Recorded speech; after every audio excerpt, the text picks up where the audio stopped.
Hey guys, what's going on? This is your recap for trading on September 15th, 2023. Let's get into it.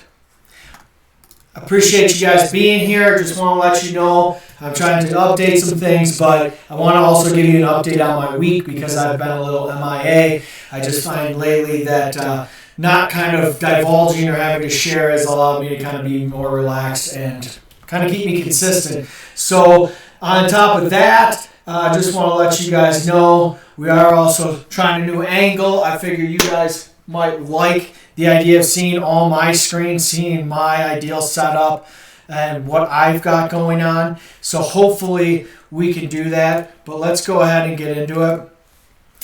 So as you can see, actually, let's jump over to, we'll jump to this screen because I can cover a lot on it. Across the top, you've just got the ES and NQ on the daily. And really, for me, nothing really going on as far as like what I expected. You know, this is obviously the candle that's finishing up. Did I think we could reach for this high side liquidity? Absolutely.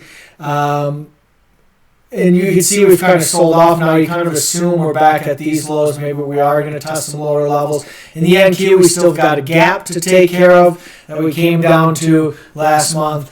But, you know, so that's neither here nor there. I came in kind of unbiased. We didn't have any huge reports. So we can kind of look at where we are on the open. Within the Apex accounts, I am using, you see the kind of the P&L here. Let me just pull this up a little bit. Okay, you guys are on the full screen. Okay, so you did not see when I was talking about up here, this is the gap from NQ, and these are the lows we're kind of testing now in ES. And off to the right, just daily charts, some of the major NASDAQ stocks that I follow. And so we can get back to this. Let me just say, so obviously, we kind of opened and things remained bullish. I had a key level here at 25 related to the CPI print from Wednesday. It was kind of like I believe it was the high or the low. Let me kind of look. So it looks like it would have been, so this would have been like the high of the first move right around this first bounce point. I was pretty happy with that. So I was kind of playing the bounce here. I took one contract, you see $5, I accidentally got out of it, and so I got right back in and made my full 5 points, so that was stopped out there. Super happy with that trade. I felt like at the very least we should get a 5 to 10 point move. I probably should have been in it right away because I really felt confident about that level, but you know, a win is a win.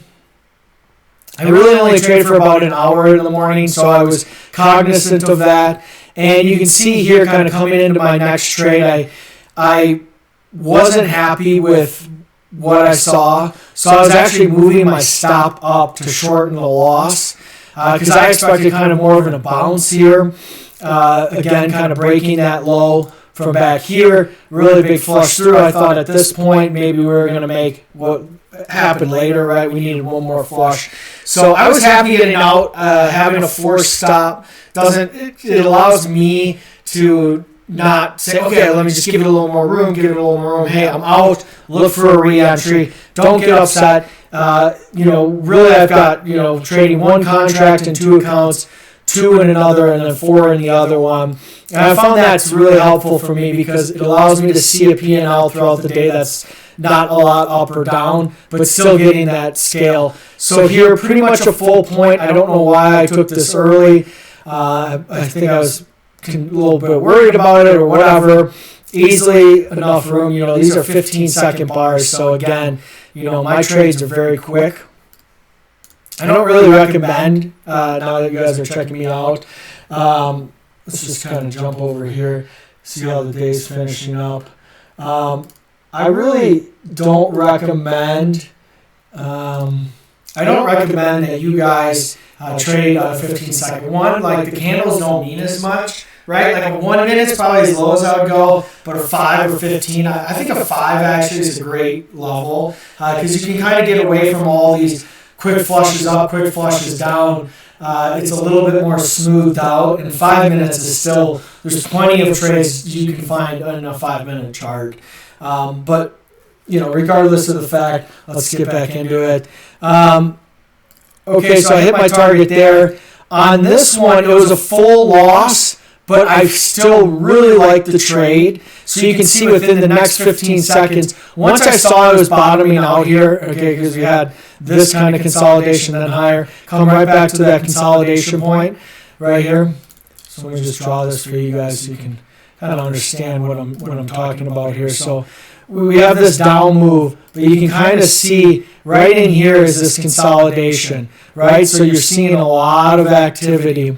And so when I saw us coming back in here, I wanted to play this bounce, missed the first move, now comes back in. I think I'm probably good. And really, I take the full port on the way down because I thought we were just going to kind of bounce off this level and start coming back up because, again, this opened here and then it started coming up. So I thought that was it.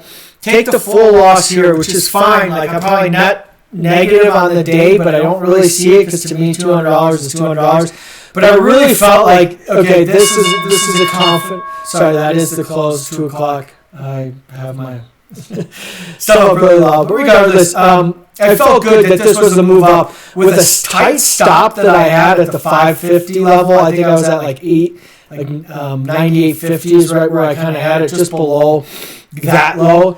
And I felt, okay, I can start to add a little bit of size here because I think we're going to start to move up. And you can see I kind of just decided, you know what, I wasn't getting enough price action. So I sold at 7, and you can kind of see, just really kind of created a wash from that previous trade. But that's good, right? Kind of get the P&L straightened out a little bit. And then here, quick hitter, you can see that I actually sold short. I thought we were coming up and we were going to flush through this. I kind of felt like we were on our way down.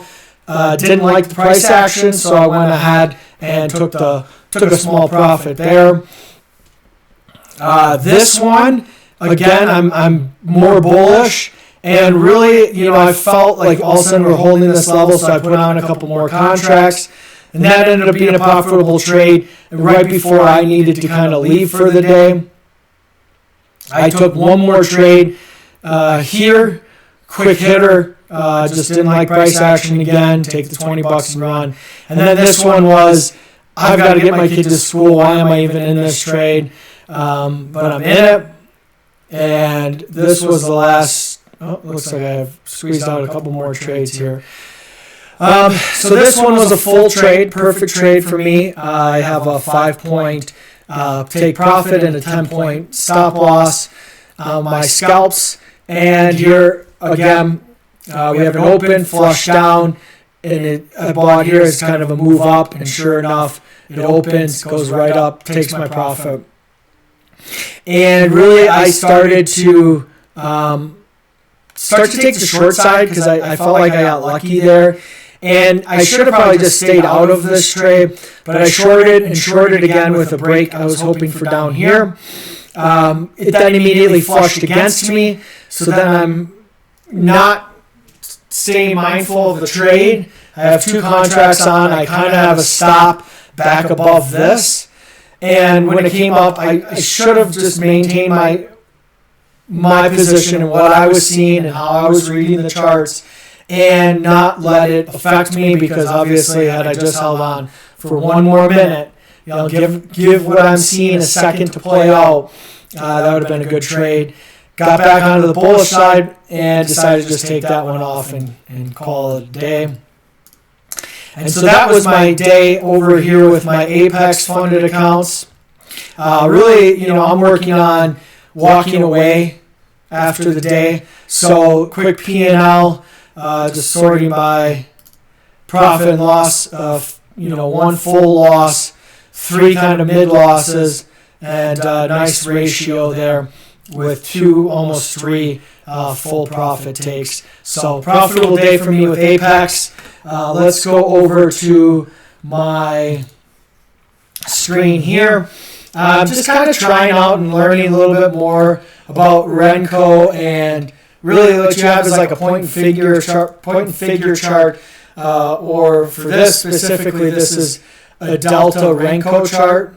So what is this measuring? This is measuring the difference between the number of bids hit on the ask and the bid side. What that can kind of tell you is if it's hit on the bid side, it's usually negative. If it's hit on the ask, people are just buying it up. And one thing that really, really, I feel like I saw something in the charts that, it's right here. And hopefully you guys can see. Okay, we're not. Okay. Let's go over to this one, please. Okay. So, we don't want that. Okay. That is not what I want. I don't know why it keeps doing that. What I'll do is I'll just trick the system and bring this chart over here. So, still a work in progress. I apologize, guys. I'm still learning, but let's get into it. Okay, so I've got a Renko chart for 40 points. Okay, and within each point is each brick is 5 points. So if I hover over this, you'll see that each brick is a 5-point range. Now, in a Renko at 40 points, it needs to adjust if there's not 40 points to be had in the most recent candles. That's why you see this down movement, because they're all kind of pulling from here. So you have this, it actually is pulling from here. So you have at the 605, you move down 25 points. So you're at the 605 here and the 630. So once it gets beyond the 8, that's when you have to go.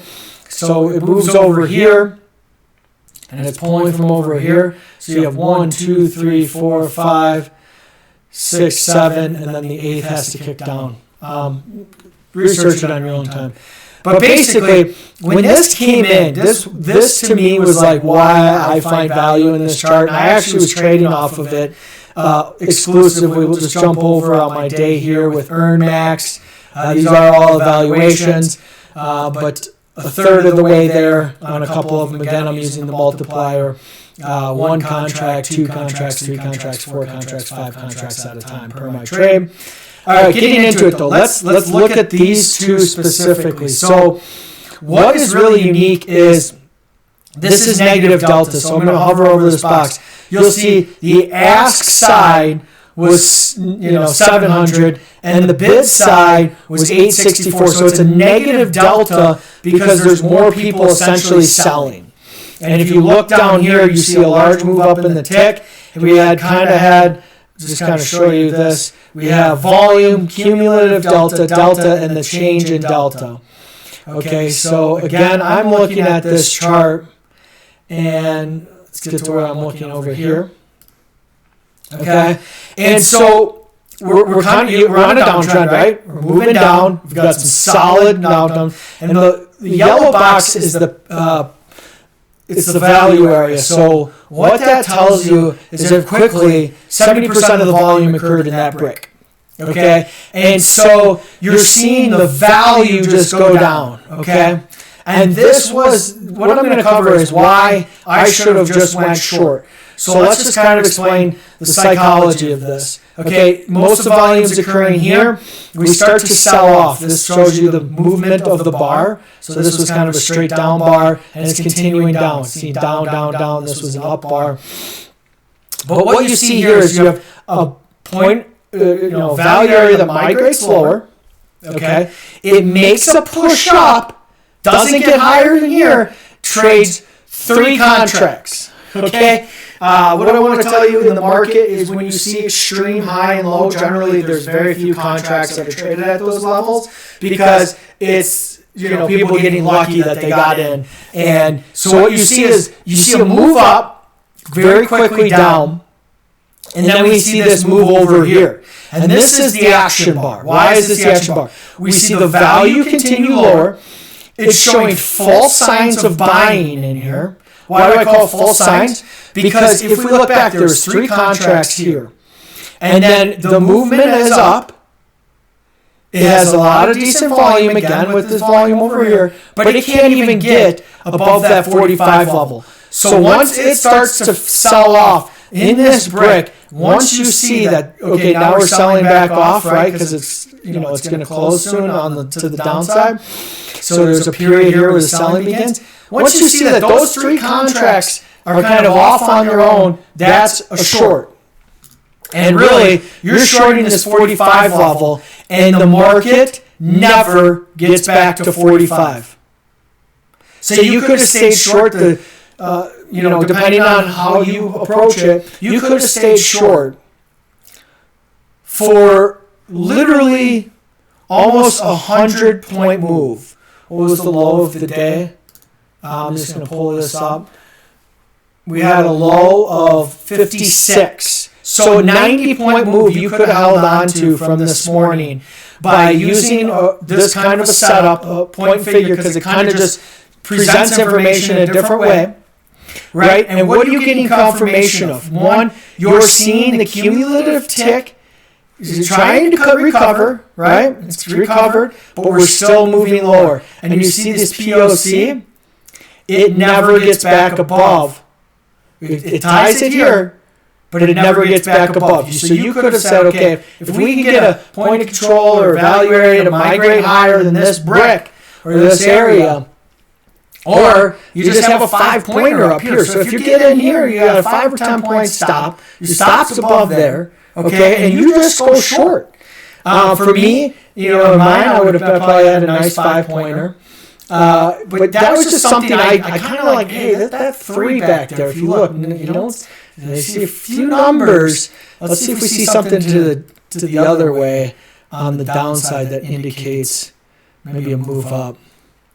Not seeing anything. Maybe right here, you see the 6, small number. Let's see how many contracts were traded in that brick. See, again, you can kind of say, hey, it goes down to this level, boom. When you get 6 in a whole 5-point volume pop on NASDAQ, hey, it never got back down to that level. So that is a level I'm going to be watching tomorrow. Let's see here. So really, as I'm looking at things, I've got setups over here with internals. I'll go through that. Because I don't think I've gone through that. But really a profitable day for me. It was done pretty early. I had family matters to take care of. But let's go ahead and pull up a couple other things. So I want to pull up this and kind of go through what I'm seeing. So on the upper left, you see NASDAQ daily. And on the upper right, I monitor these stocks are some of my primary holdings. Again, full disclosure, don't buy what I buy just because I buy it. Use your own mind. But really, if I can get a sense for where these stocks are going, I feel like I can get a sense for what's possible. And you can see Amazon selling off there and just never really had any strength. One thing, as I've told you guys before, I use Carvana. And when I use Carvana, really, for me, when I use Carvana, it's just because there's a lot of movement in that stock. And for me, it's been an indicator, and it will stay an indicator until it isn't. So heads up there. But I'm going to go over here to the...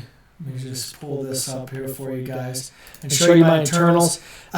So what you see on the left column is... In the upper left is the volume going into up stocks or down stocks.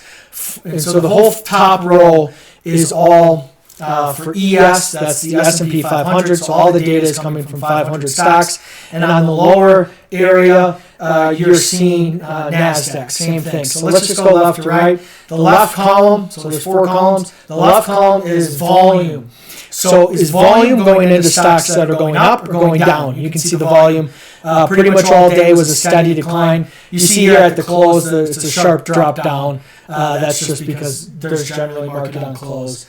So there's a big volume of selling there. But you can see, in that upper left, kind of up over here, guys.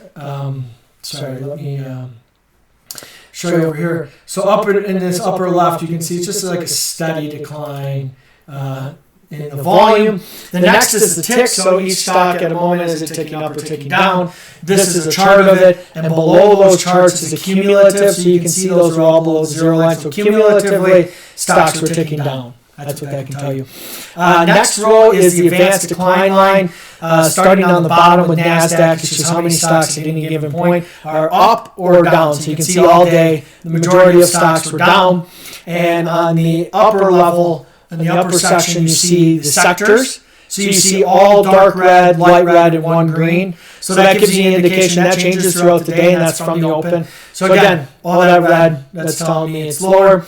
And then you have the advanced decline lines, and there's the bars, which is the weighted, and then you have the non-weighted sectors in the line. And so if you see deviations, that can kind of be insightful. And then the far right column where I'm kind of blocking the NASDAQ is just price on a tick chart, 1,000 ticks per bar. And those levels are all derived from different CPI prints. I run Fibonacci's off of the first 1 minute bar. So there's a lot of color on the screen. I can promise you I can make it more simple or much more convoluted, but it gives me levels, and when I see a bunch of overlap, I do try to respect those levels. So that kind of gives you an idea. This screen is always up, and that screen that you're looking at, just kind of watch it. Ticks are a good insight of when things might move, and that sort of thing. So just want to kind of bring that to your attention. And then really for you guys, let's just go ahead and pull up one more. Let's see here, 47 incher. So you can kind of see, actually that doesn't give a good job. Let's go here. These are my bots at work. And we can see here, there's more bots, but really, that's kind of it, guys. Appreciate you being here. Let me know if you have any questions. But my plan is, I have 1 hour on Monday before my Bang Zinga, getting interviewed with the Bang Zinga show, the Bacon Show. Check it out. 11 a.m. Eastern, 9 a.m. my time, Mountain. About an hour and a half into the market open. So I plan on trading for the first half. For 1 hour and be done by 8:30 on Monday. I don't know if I'm going to trade one account or two accounts. Have fun with it. Try to be serious. But I want to kind of give another opportunity for you guys to kind of understand my routine, because that's going to be a big topic that is covered in the Ben Ziggy interview. Kind of what I do in the morning, how I prepare for the market, and then kind of go over some of my trading. Hopefully you guys find some of this insightful. So thank you so much for watching. I really appreciate it. Hopefully you guys can, be my friends. So thanks for being here, guys. I appreciate it. Until next time.